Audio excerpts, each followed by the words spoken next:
Bapak Ibu yang terkasih dalam Tuhan. Shalom. Shalom. Kayaknya terlalu agak renggang nih kalau dilihat. Dengan hormat, dengan ketersediaannya Bapak Ibu boleh mungkin agak lebih merapat yuk. Yang agak ke kiri kanan mungkin boleh gabung dulu ke tengah. Boleh maju dulu ke depan, maju 1-2 kursi karena berkat datang dari depan dulu Bapak Ibu. Nanti yang terlambat boleh mengisi bangku yang kosong kemudian. Terima kasih banyak. Oke. Sebelum boleh saya undang untuk bangkit berdiri bersama-sama dalam hadirat Tuhan. Hari ini kita boleh bersyukur, bahkan setiap hari kita harus selalu bersyukur dengan semua apa yang kita boleh hadapi, boleh kita jalani, karena semua atas izin Tuhan. Dan bukan hanya hari ini, bahkan setiap hari adalah hari-harinya Tuhan, hari yang terbaik buat kita semua, amin. Oke, sebelumnya kita mau bersatu dulu dalam doa. Kita berdoa. Dengan segala kerendahan hati Tuhan, kami bersyukur untuk semua berkat yang Tuhan berikan. Kalau pada malam hari kemarin kami boleh beristirahat dalam tidur kami, bahkan dalam tidur kami Engkau juga yang akan memberkati kami Tuhan. Di saat kami bangun kami mengalami anugerah yang baru, kami memiliki kasih karunia yang baru, dan kami memiliki kesempatan yang baru untuk menjalani hari ini. Sampai dengan nanti malam Tuhan beserta dengan kami. Engkau yang menjaga setiap langkah kami, setiap perbuatan tangan kami. Engkau yang menuntun kami dan menyertai kami Tuhan.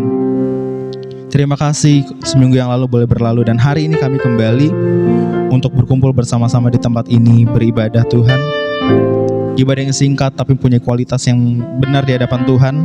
Biar kami datang dengan kerinduan hati, hati yang mau menyembah, hati yang memuji Tuhan. Ini kami Tuhan, dengan segala hati kami Tuhan pimpin kami.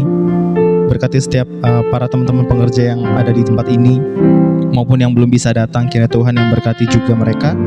Boleh tibakan dengan selamat tempat ini supaya kami boleh bersama-sama memuji meninggikan nama Tuhan. Terima kasih Tuhan, Tuhan yang jaga tempat ini.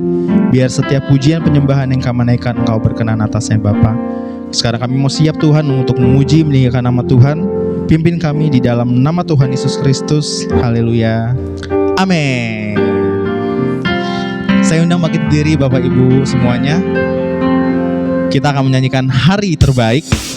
Bukan hanya hari ini, bahkan setiap hari, amin. Oke, boleh tepuk tangannya Bapak Ibu untuk kemuliaan bagi nama Tuhan.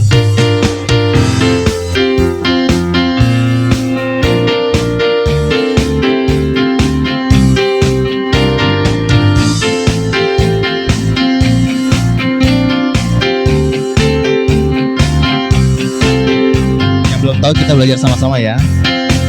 Hidupku ada di tanganmu, Kau beri rancangan yang terindah.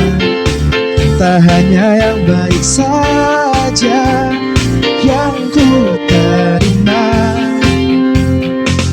Walau tubuhku diremukkan, walau jiwaku terkoyakkan, pujianku takkan terhentikan. Rohmu yang memberi penghiburan. Katakan sama-sama. Akan ku pikul salibku, cukuplah kasih setiamu. Ku bertahan, Kau kuatku, teguhkan imanku. Boleh angkat tangannya sama-sama. Ku mau tetap bersyukur, senantiasa bersyukur. Segala yang ku alami, biar kehendak-Mu terjadi. Ku mau tetap bersyukur, senantiasa bersyukur. Hatiku kan bersuka, sebab hari ini hari yang terbaik. Kita angkat pujiannya kembali dari awal ya Bapak Ibu. Katakan. Hidupku ada di tangan-Mu, Kau beri rancangan yang terindah. Tak hanya yang baik saja yang ku terima. Katakan. Walau tubuhku diremukkan, Walau jiwaku terkoyakkan, pujianku takkan terhentikan. Rohmu yang memberi penghiburan. Katakan, akan kupikul salib, akan kupikul salibmu. Cukuplah kasih setiamu, ku bertahan, kau kuatku, teguhkan imanku. Lagi katakan, ku mau tetap bersyukur, senantiasa bersyukur. Celah yang ku alami, biar kehendakmu terjadi.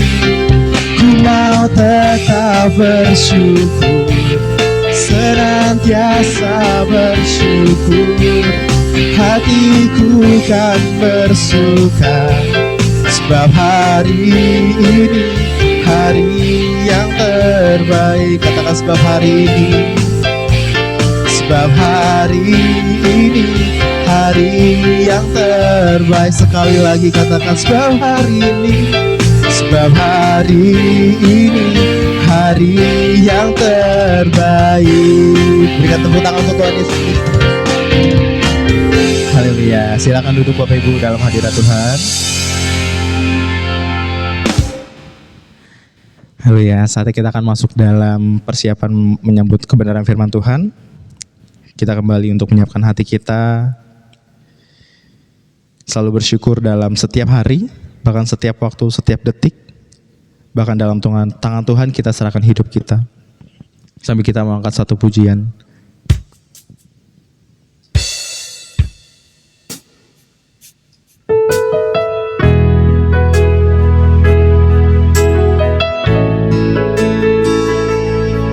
Biar semua yang terjadi dalam hidup kita ini, karena semua atas izin Tuhan, hari ini bahkan kita ada di tempat ini. Sambil kita angkat pujian ini. Dalam tangan-Mu ku serahkan hidupku, ku taruh penuh harapku padamu. Kemenanganku hanya ada di dalam janji-Mu. Engkaulah Tuhan pemilik hidupku. Katakan kembali dari awal. Dalam tangan-Mu ku serahkan hidupku, ku taruh penuh harapku padamu. Kemenanganku hanya ada di dalam janji-Mu. Engkaulah Tuhan pemilik hidupku. Katakan, semua yang terjadi dalam hidupku, semuanya atas seizin diri-Mu. Semuanya indah dalam rencana-Mu. Sebab ku tahu Kau pemilik hidupku. Katakan kembali pujiannya dari awal. Dalam tangan-Mu ku serahkan hidupku, ku taruh penuh harapku padamu. Kemenanganku hanya ada di dalam janji-Mu. Engkaulah Tuhan pemilik hidupku. Katakan, semua yang terjadi dalam hidupku, semuanya atas seizin diri-Mu.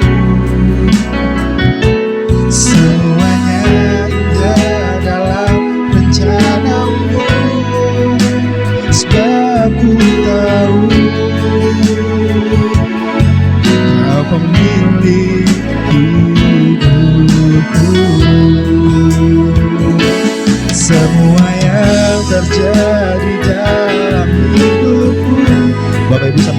mau bangkit berdiri dalam hadirat Tuhan. Saya izin dirimu, semuanya indah dalam rencanamu, sebab ku tahu kau pemilik hidupku, sebab ku tahu, sebab ku tahu kau pemilik hidupku. Sekali lagi katakan, sebab ku tahu kau pemilik hidupku. Kepada hambanya saya persilakan.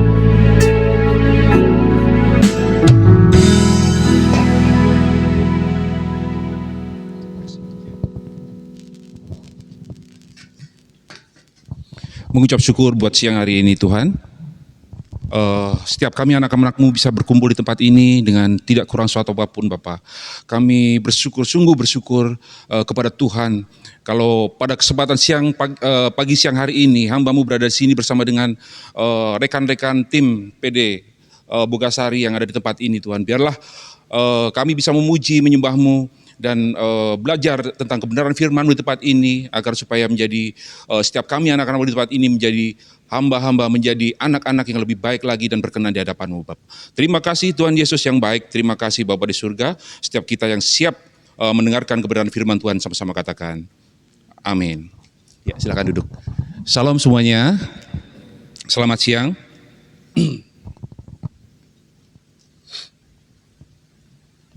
Ya, pertama-tama perkenalkan, saya Pendeta Didi Kuswoyo dari Kota Wisata Cibubur. Seharusnya pada siang hari ini Bapak Yebi Tambayong yang akan sharing firman di tempat ini, tetapi pas jam 11 tadi ternyata saya ditelepon, beliau ada halangan, nggak bisa datang ke sini, jadi meminta saya untuk menggantikan jadwal beliau untuk sharing firman di tempat ini Bapak Ibu. Tapi memang semuanya Tuhan izinkan biar saya bisa bertemu dengan saudara-saudara kami yang di tempat ini, dengan Bapak Ibu sekalian di tempat ini, dan kita sama-sama meninggikan Tuhan di tempat ini dengan kebenaran firman Tuhan pada siang hari ini. Biarlah firman Tuhan yang disampaikan kepada setiap kita senantiasa bisa mengingatkan kepada kita agar tetap menjadi hamba-hamba, menjadi anak-anak yang bisa berkenan di hadapan Tuhan. Amin, Bapak Ibu ya. Dan untuk tema sharing firman pada siang hari ini, saya diberikan tema yaitu mengolah keuangan menurut dasar-dasar prinsip kekristenan dan sesuai dengan Alkitab ya Bapak Ibu ya. Oke. Di dalam Lukas 16 ayat yang ke-10 dikatakan demikian, barang siapa setia dalam perkara-perkara kecil, maka ia akan setia juga dalam perkara-perkara yang besar. Saudara-saudara kasih Tuhan, banyak orang berpikir bahwa uang itu hanyalah alat untuk memenuhi kebutuhan hidup kita Bapak Ibu ya. Namun Alkitab mengajarkan kepada setiap kita sedikit berbeda Bapak Ibu. Alkitab mengajarkan kita Tuhan hanya melihat,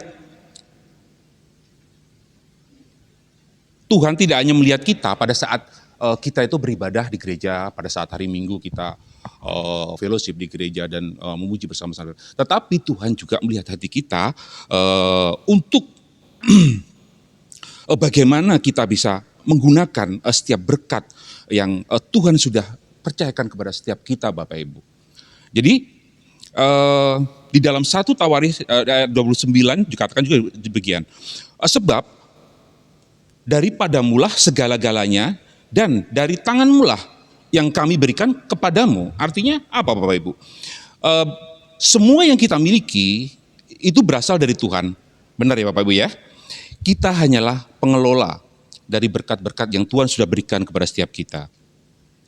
Nah, di dalam prinsip, dalam mengolah keuangan kita menurut kekristenan, menurut Alkitab yang sudah diajarkan kepada setiap kita Bapak Ibu, kita tahu bahwa Tuhan Yesus menjelaskan prinsip-prinsip dasar dalam mengelola keuangan itu di dalam perumpamaan talenta.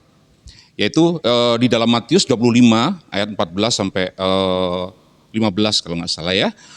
Tuhan mempercayakan berkat kepada setiap orang dengan ukuran yang berbeda-beda. Tetapi satu hal yang sama yaitu Tuhan pada akhirnya nanti Tuhan akan menuntut kesetiaan kita Bapak Ibu dalam mengelola keuangan kita ini.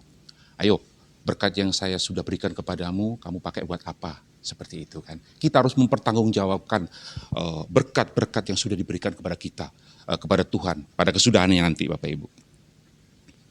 Jadi Tuhan mempercayakan berkat kepada setiap orang itu dengan ukuran yang berbeda-beda.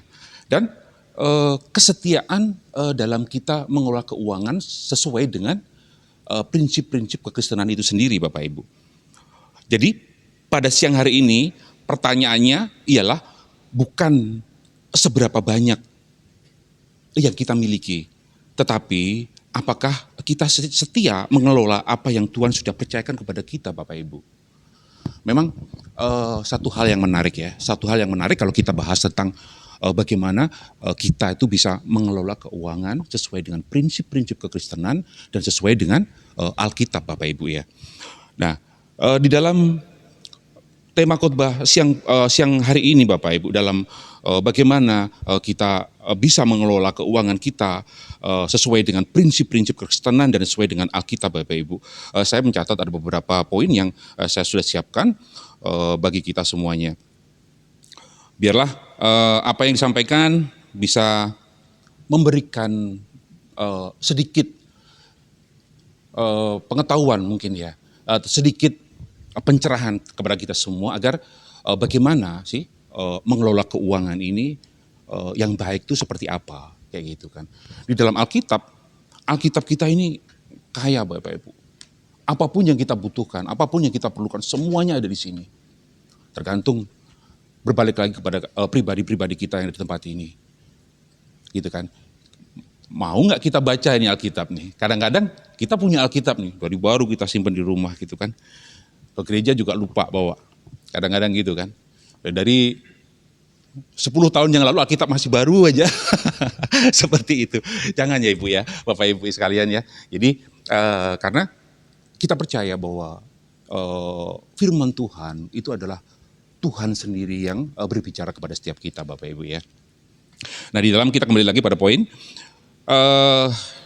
Di dalam prinsip mengelola keuangan menurut prinsip-prinsip dasar kekristenan dan Alkitab, ada beberapa poin yang kita akan pelajari pada siang hari ini.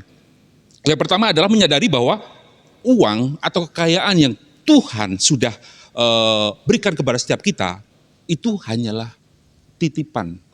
Kita cuma berhak mengelolanya. Seperti yang firman Tuhan ajarkan, seperti Tuhan perumpamaan talenta yang diberikan kepada hamba-hamba pada saat itu. Yang pertama adalah kita harus menyadari dulu Bapak Ibu. Kita siapkan nih mindset kita nih, pola pikir kita dulu nih. Kita siapkan bahwa segala sesuatu yang Tuhan sudah berikan kepada kita itu adalah titipan. Kenapa? Nanti kita akan bahas lebih dalam lagi mengenai hal ini. Jadi pertama, uang, berkat apapun itu yang Tuhan sudah berikan kepada kita, kita coba menata hati kita, menata mindset kita, pikiran kita bahwa segala sesuatu yang kita punya itu cuman titipan dari Tuhan. Sudah, itu dulu. Gitu kan? Nah, saya teringat satu hal yang saya punya teman di Palembang. Beliau adalah kalau nggak salah itu salah satu pejabat di satu perbankan ya, cukup besar di Palembang sana. Dia pernah berkata, kalau kamu mau bijak mengelola keuangan, itu kamu harus punya planning. Kamu harus punya apa istilahnya itu? Punya planning yang harus kamu siapkan untuk mengelola keuangan kamu secara baik dan bijak. Nah, saya teringat Bapak Ibu, dalam Alkitab pun Tuhan sudah ajarkan hal itu kepada kita. Saya cari, saya pelajari seperti itu. Nah, di situ teman saya berkata bahwa untuk bijak dalam mengelola pengeluaran itu ada beberapa poin yang ada poin-poin yang dia katakan kepada saya. Yang pertama yaitu kewajiban bulanan kita. Kewajiban bulanan kita itu seperti apa sih? Misalnya untuk bayar sewa rumah, untuk kebutuhan pokok rumah tangga, misalnya cicilan atau hutang, pajak, insuran mungkin, gitu kan. Dan yang kedua adalah taburan bulanan. Taburan bulanan, kenapa? Di sini kita harus menyisipkan taburan bulanan.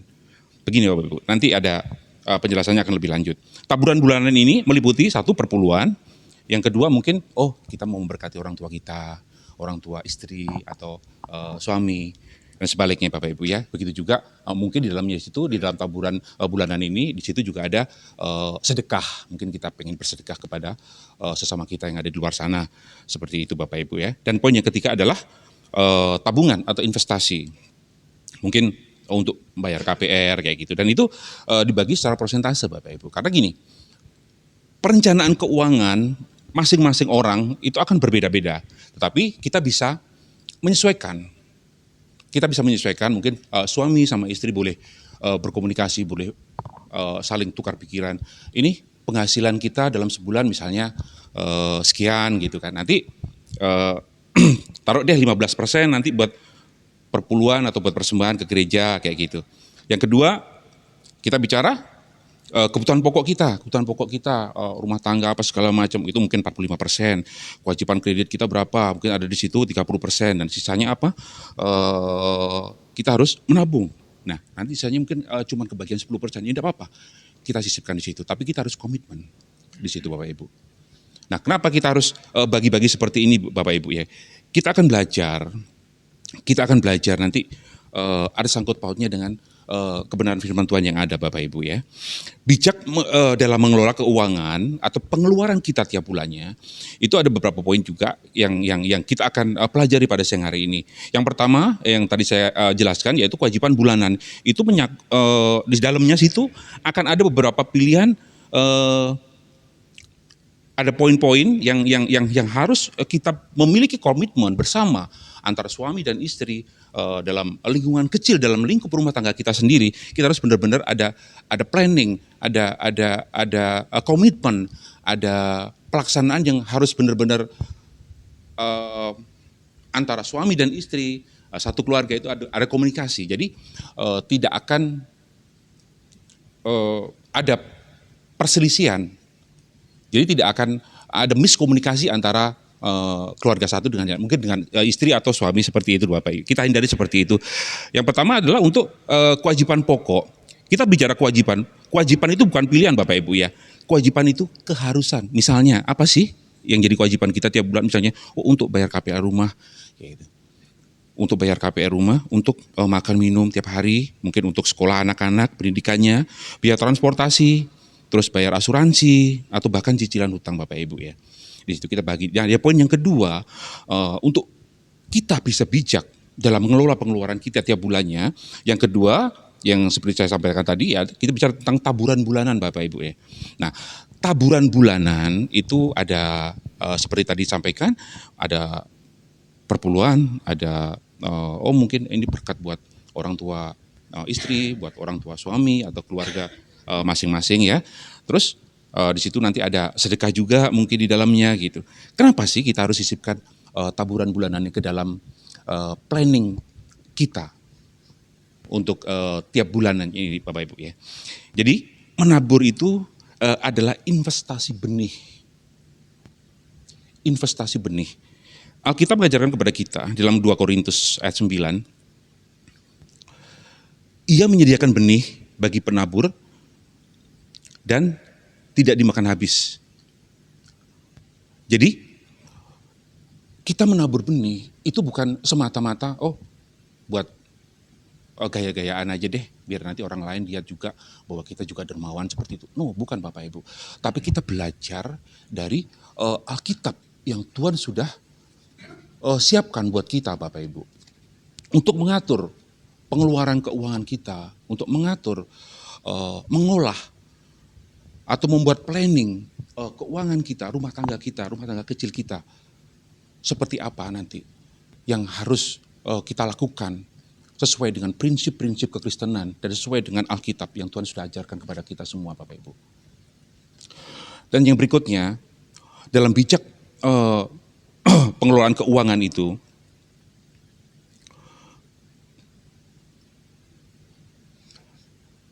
poin-poin yang tadi itu, poin-poin yang saya sampaikan tadi itu, Bapak, itu adalah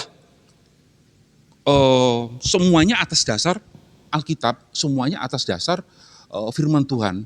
Jadi membuat statement atau membuat perencanaan segala sesuatu, bagaimana sih kita harus membuat planning, bagaimana sih kita harus merencanakan pengeluaran kita ini agar pengeluaran kita ini enggak tekor terus gitu kan. Misalnya oke lah gaji saya misalnya sebulan 25 juta, 30 juta misalnya, kita bisa seperti itu. Tapi kenapa kok tiap akhir bulan gitu kan, baru juga tanggal 15, tanggal 20 kok cepet banget habisnya, kemana kita nggak tahu, padahal kita juga nggak aneh-aneh seperti itu kayak gitu. Makanya kenapa perlunya kita membuat planning atas pengeluaran keuangan kita, Bapak Ibu. Itu sangat perlu, dan itu harus ada komitmen antara keluarga, mungkin antara suami dengan istri, seperti itu Bapak Ibu. Jadi itu sangat penting ya Bapak Ibu ya, karena Alkitab sendiri yang mengajarkan kepada kita agar kita bisa bijak dalam menjalankan berkat-berkat Tuhan yang sudah dititipkan kepada kita. Gitu kan Bapak Ibu. Jadi kalau kita kembali lagi, kenapa? Di awal tadi saya katakan bahwa segala sesuatu yang kita miliki, baik itu uang, rumah, mobil, kekayaan, apapun itu cuma titipan doang. Gitu kan. Kenapa? Nah, itu perlunya di situ Bapak Ibu. Jadi kita sadar bahwa segala sesuatu itu cuma titipan. Kita cuma berhak mengelolanya saja. Seperti itu. Nah, nanti terus gimana Pak? Kalau misalnya saya kan udah kerja mati-matian, kapan saya menikmati hasil kerja yang saya bisa miliki? Nanti ada waktunya. Karena kalau kita lihat Bapak Ibu ya, orang-orang kaya, orang-orang yang sudah benar-benar berhasil, mereka itu nggak ada yang tatanan hidupnya itu senangnya cuman foya-foya, hura-hura. Nggak ada Bapak Ibu. Seperti itu. Kalau kita pelajari beberapa tokoh, beberapa orang-orang yang sudah berhasil, itu mereka itu pasti orangnya itu ya mungkin pola hidupnya sederhana, mereka nggak suka foya-foya, mereka memiliki planning keuangan yang bagus dalam rumah tangga mereka, seperti itu. Dan nanti sedikit, ya mungkin cuma kebagian 10% investasi atau tabungan yang kita sisipkan di dalam planning keuangan kita dalam setiap bulannya Bapak Ibu. Tapi nanti sedikit lama-lama kan akan menjadi banyak juga. Seperti itu Bapak Ibu. Nah karena yang selebihnya itu, yang lain-lain yang poin lebih besar tadi kan kebagi lagi untuk kebutuhan pokok bulanan, untuk kewajiban kita membayar hutang kita misalnya. Dan selebihnya mungkin ada untuk membayar KPR rumah atau untuk buat nyicil kendaraan. Loh itu bukan foya-foya loh, untuk nyicil KPR, untuk nyicil kendaraan. Itu masuk ke dalam investasi. Sama aja, masuk ke dalam tabungan juga Bapak Ibu. Yang nantinya dalam beberapa tahun ke depan, itu akan menjadi nilai investasi kita. Menjadi milik kita pribadi. Seperti itu Bapak Ibu ya. Jadi apabila kita mengalami penaikan pendapatan, bukan berarti ya sudah berarti gaya hidupnya juga ikut naik. Nah itu yang kebanyakan kita nggak sadari Bapak Ibu. Jadi mungkin bulan depan ini misalnya nih, contoh bulan depan setiap anak-anak Tuhan yang ada di sini nih nanti gajinya akan naik 5 juta per bulannya gitu misalnya contohnya ya. Jadi wah ya nanti aku bisa beli handphone baru, aku bisa ganti mobil baru, misalnya aku mau nyicil lagi kendaraan yang baru, atau aku menambah rumah lagi misalnya seperti itu. Jadi seperti di awal tadi dikatakan bahwa kita harus memiliki komitmen Bapak Ibu, komitmen.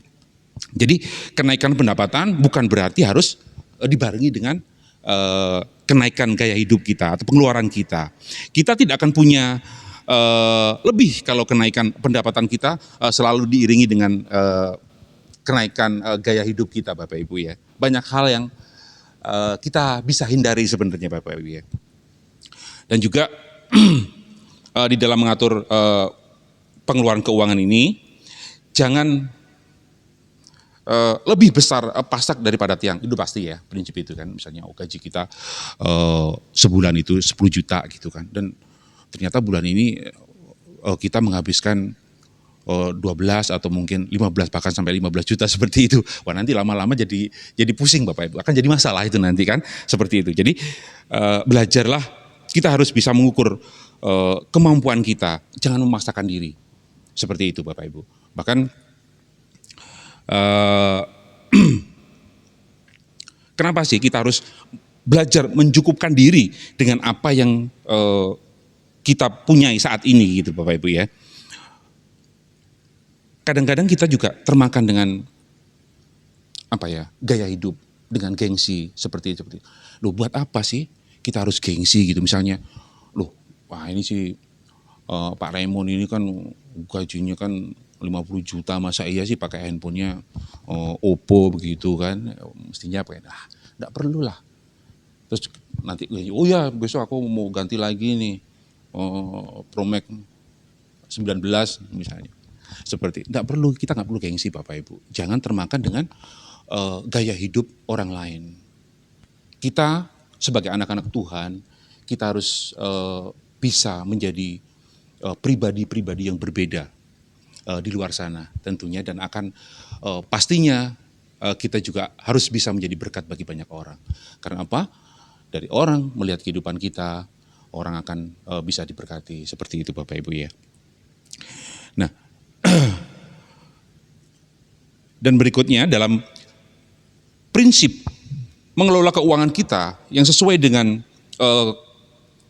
prinsip-prinsip kekristenan dan Alkitabiah.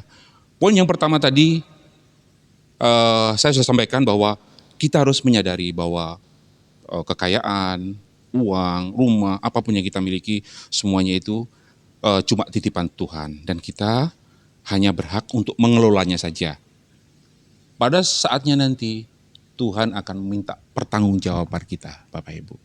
Nih berkat yang saya sudah berikan kepada kalian semuanya, kalian buat apa? Seperti itu.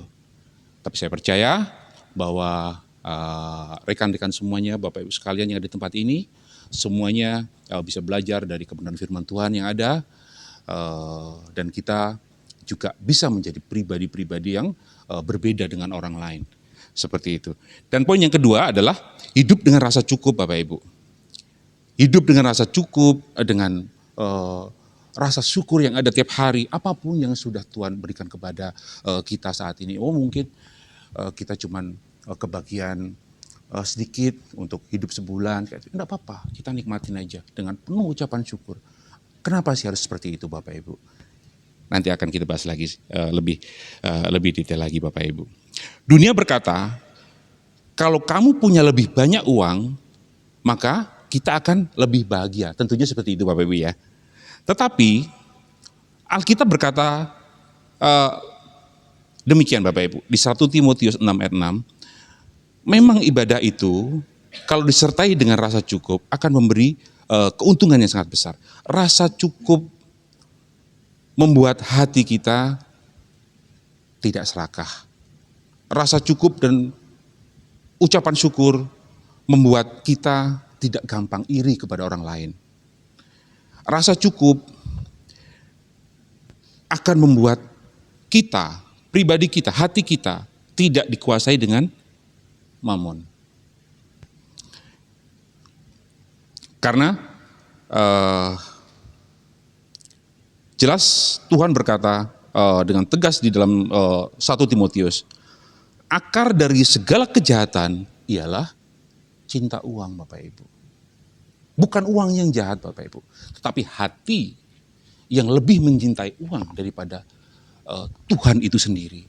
Itulah yang Tuhan katakan mamon itu jahat. Kenapa sih Tuhan selalu tuh dibanding-bandingkan dengan mamon? Ya karena mamon, karena uang itu bisa berdiri sendiri, sehingga kita sampai sedemikian rupa sehingga kita lupa bahwa kita memiliki Tuhan yang hidup, Tuhan yang jauh lebih besar daripada uang itu sendiri gitu loh Bapak Ibu.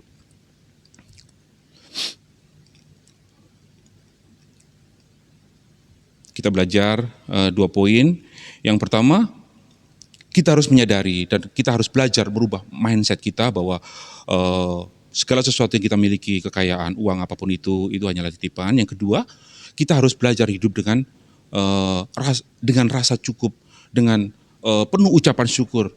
Apapun yang ada, apapun yang Tuhan sudah berikan pada saat ini, mungkin belum sebanyak yang lain, tetapi cukup toh, seperti itu. Tetap kita bersyukur dengan apa yang kita punya. Karena apa?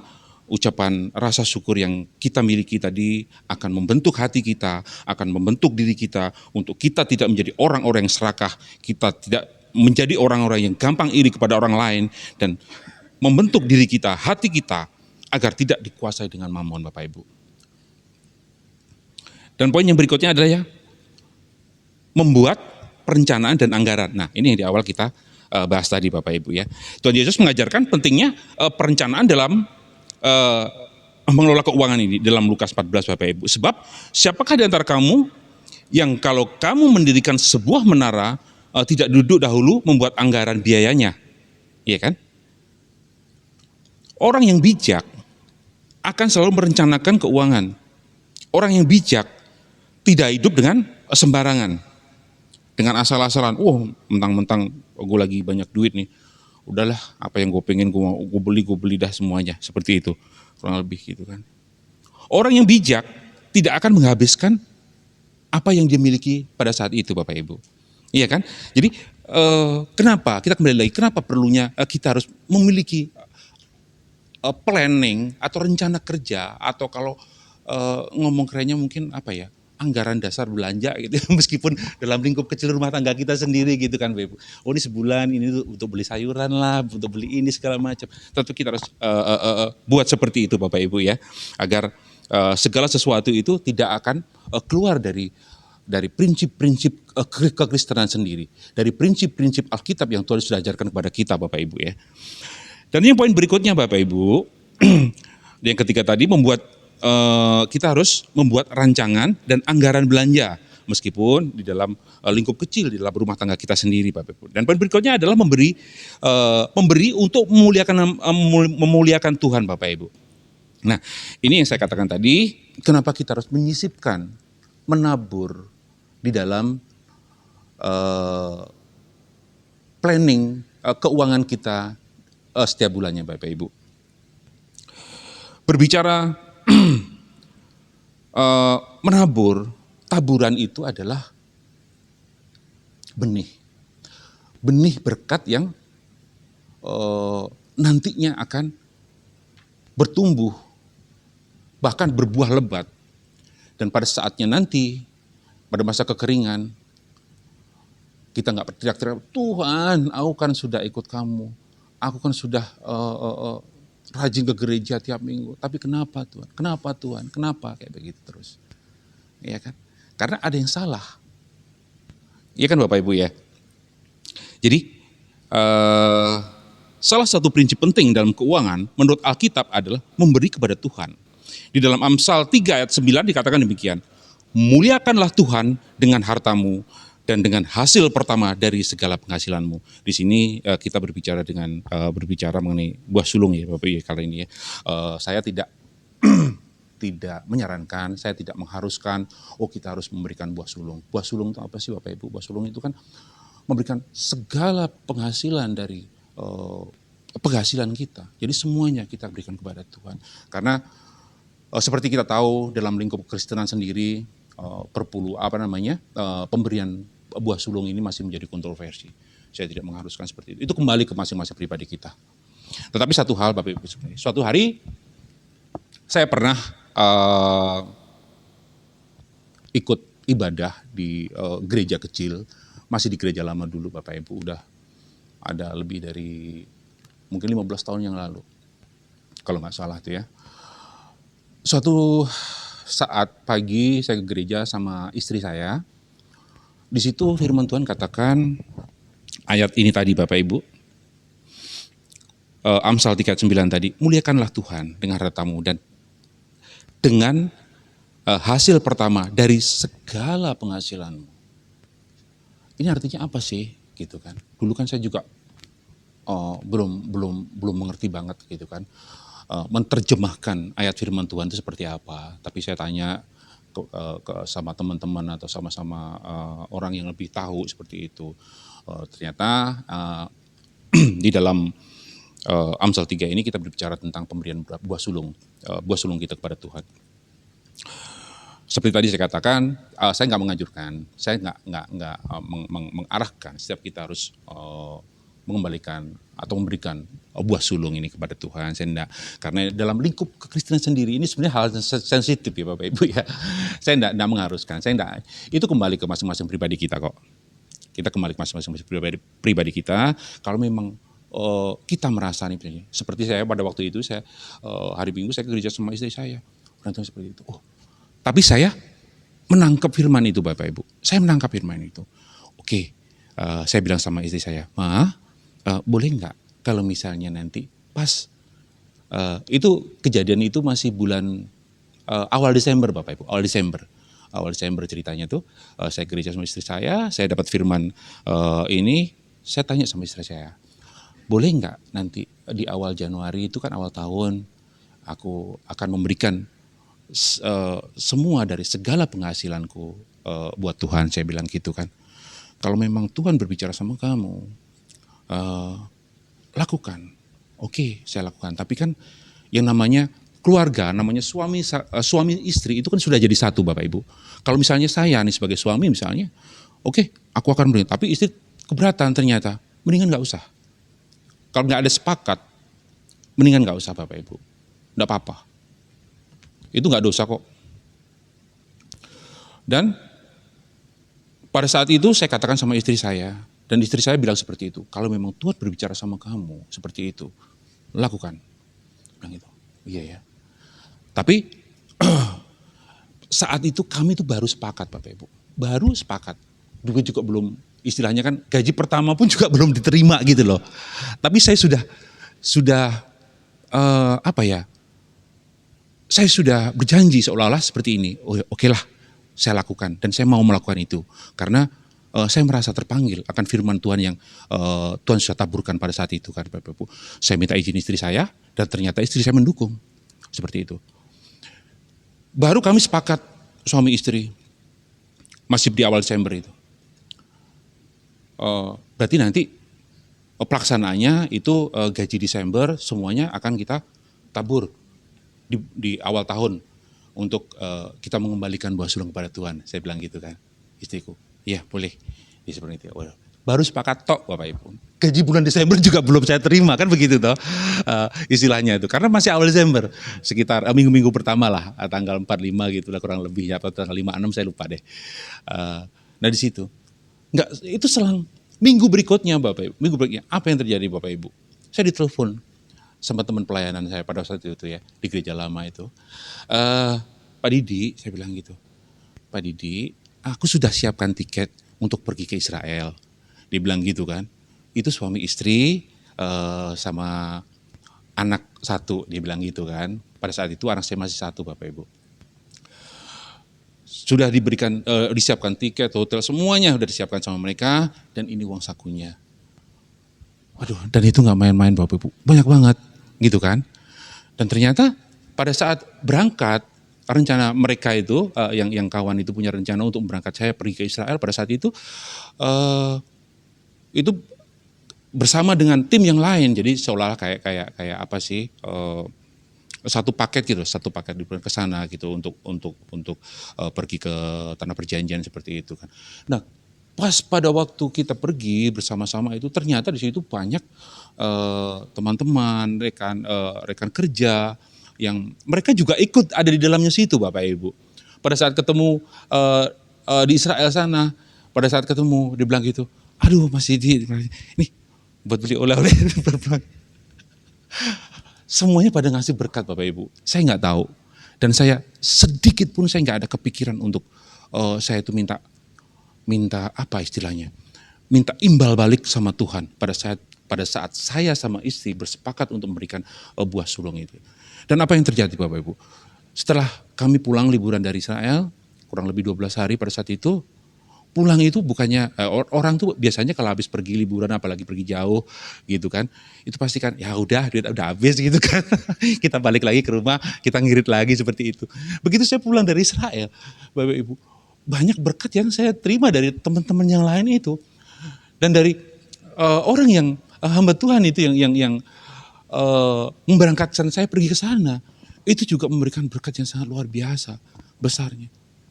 Kalau Bapak Ibu tahu gitu kan, itu lebih dari 10 kali lipat gaji saya pada saat itu Bapak Ibu.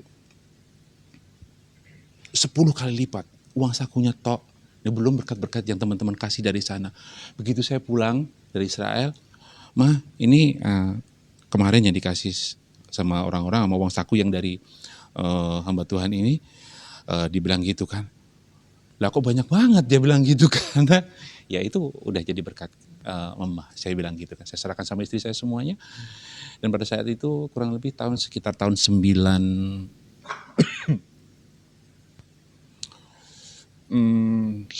2000 kalau nggak salah ya. Udah lama.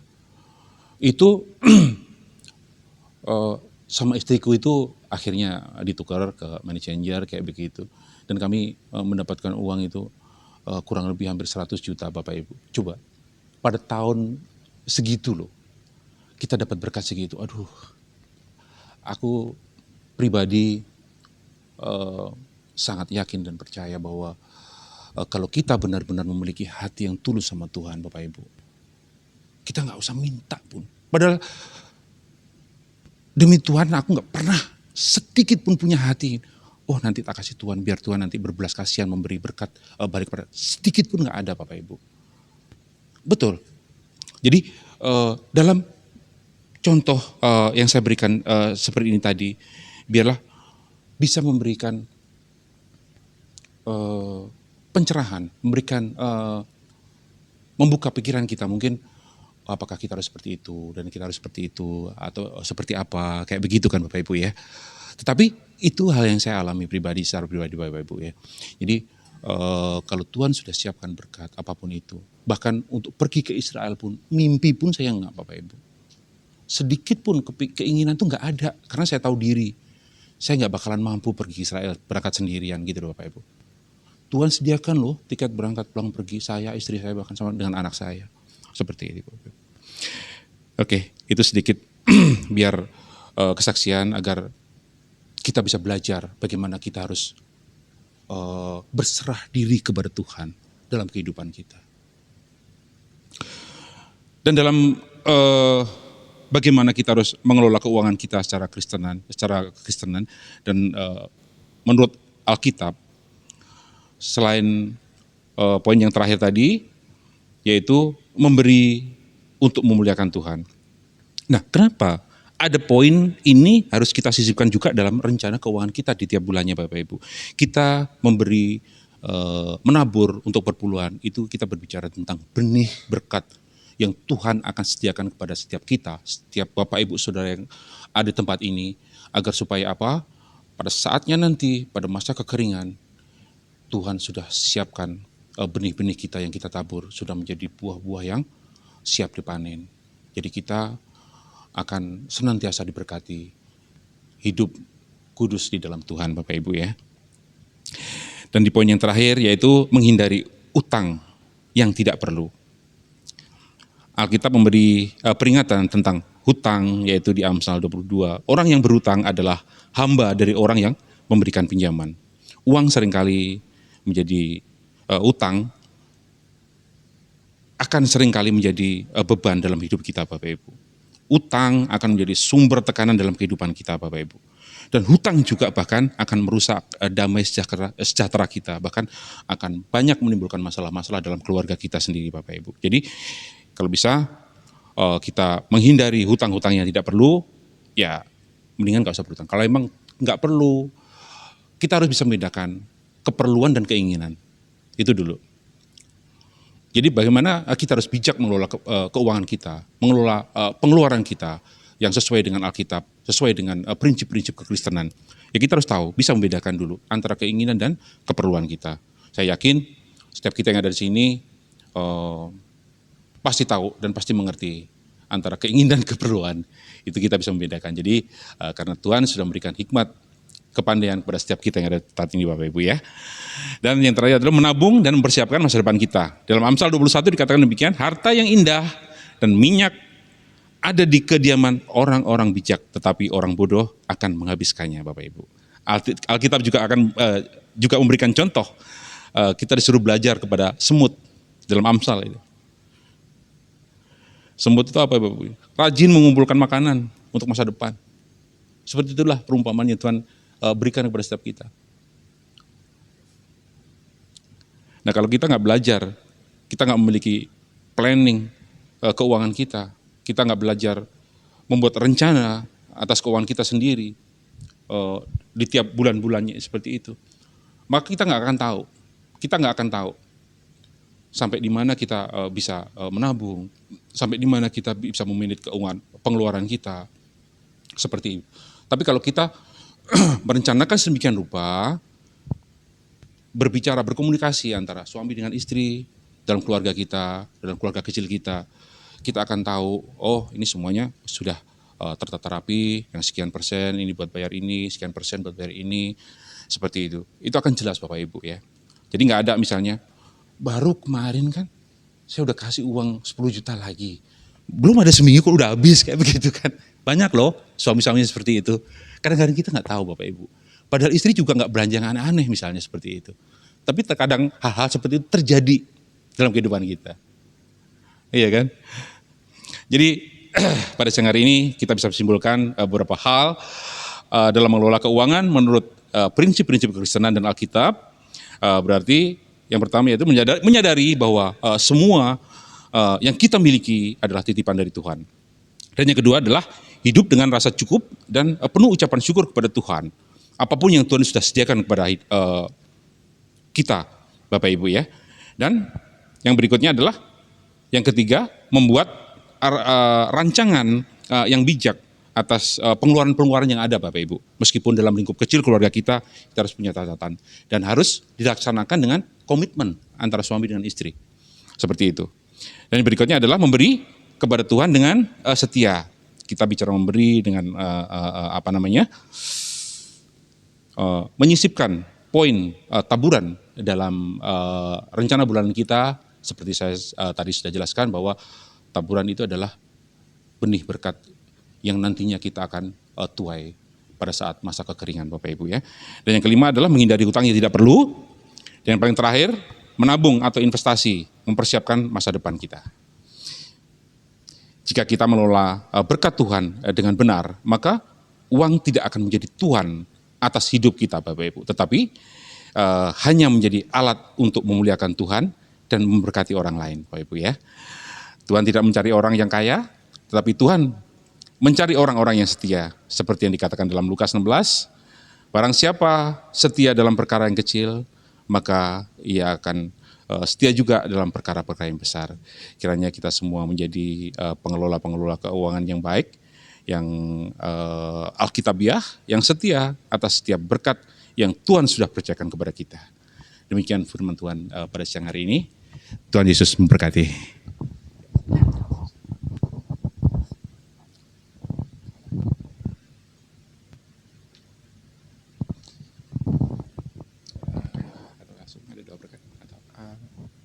Ada tutup doa dulu nggak Pak? Oh iya. Bapak terima kasih untuk siang hari ini Bapak. Biarlah firman yang disampaikan kiranya senantiasa memberi pelajaran bagi setiap hamba-hamba-Mu di tempat ini Tuhan. Agar supaya anak-anak-Mu di tempat ini menjadi anak-anak yang bijak, anak-anak yang pandai, cerdas, hikmat, marifat Tuhan turun atas anak-anak-Mu di tempat ini Tuhan, agar bisa mengelola keuangan dengan baik sesuai dengan kebenaran firman-Mu Bapak. Terima kasih Tuhan Yesus yang baik. Kami akan menutup sharing firman pada siang hari ini, tapi biarlah Roh Kudus-Mu senantiasa ada di dalam hati kami masing-masing, menuntun kami agar kami menjadi pribadi-pribadi yang lebih baik lagi dan berkenan di hadapan-Mu Bapak. Terima kasih Tuhan Yesus yang baik, dan kami akan menjalankan sisa kegiatan pada siang hari ini hingga sore malam nanti, dan berilah Tuhan senantiasa menyertai kemanapun kita pergi sampai nanti pada sore hari, malam hari kami berkumpul dengan keluarga kami masing-masing di rumah dengan tidak kurang suatu apapun. Berkat Tuhan melimpah atas kehidupan kami. Terima kasih Bapak. Dalam nama Bapak, dalam nama Yesus. Haleluya. Amin.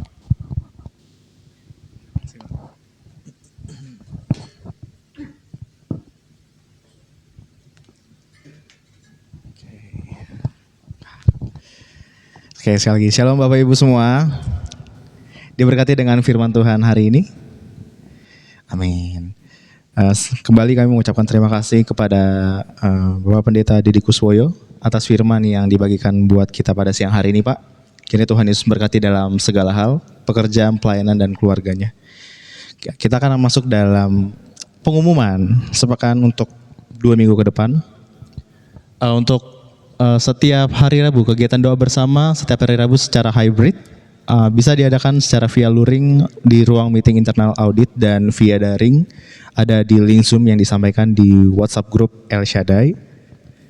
Dan info berikutnya akan diadakan kembali Persekutuan Doa El Shaddai tanggal 27 Maret 2026 dengan tema pentingnya bersyukur mengatasi tekanan dengan pembicara Pendeta Eddie Bowen. Oke, Bapak Ibu yang hadir hari ini boleh mengajak kembali rekan-rekannya untuk berkumpul nanti di tanggal 27 Maret. Oke, saya undang Bapak Ibu untuk bangkit berdiri bersama-sama. Kita akan tutup dalam akhir ibadah hari ini. Kami juga mengundang Bapak Didik untuk menutup doa kembali dengan doa berkatnya. Bapak, terima kasih buat siang hari ini Tuhan. Biarlah firman yang disampaikan senantiasa mengingatkan kami dan memberkati kami agar supaya kami tetap menjadi hamba-hamba yang rendah hati, hamba-hamba yang senantiasa memuliakan Tuhan dengan bagaimana kami memiliki hikmat marifat yang turun dari Allah Bapa untuk mengelola keuangan kami agar supaya kami menjadi pengelola-pengelola keuangan yang berkenan di hadapan-Mu Tuhan. Terima kasih Bapak. Mari angkat kedua tangan-Mu. Jemaat-jemaat Tuhan, mari angkat kedua tangan-Mu, kita terima berkat dari Allah Bapa di surga. Tuhan memberkati engkau dan melindungi engkau. Tuhan menyinari engkau dengan wajah-Nya dan memberikan engkau kasih karunia. Tuhan memberikan engkau damai sejahtera. Jemaat Tuhan, pulanglah, terimalah berkat yang berlimpah-limpah dari Allah Bapa di surga. Mulai saat ini sampai Tuhan datang kedua kalinya menyebut kita di awan-awan yang permai. Dalam nama Bapa, Putra, dan Roh Kudus, dalam nama Tuhan Yesus Kristus, setiap kita yang percaya sudah menerima berkat ini. Sama-sama katakan, amin.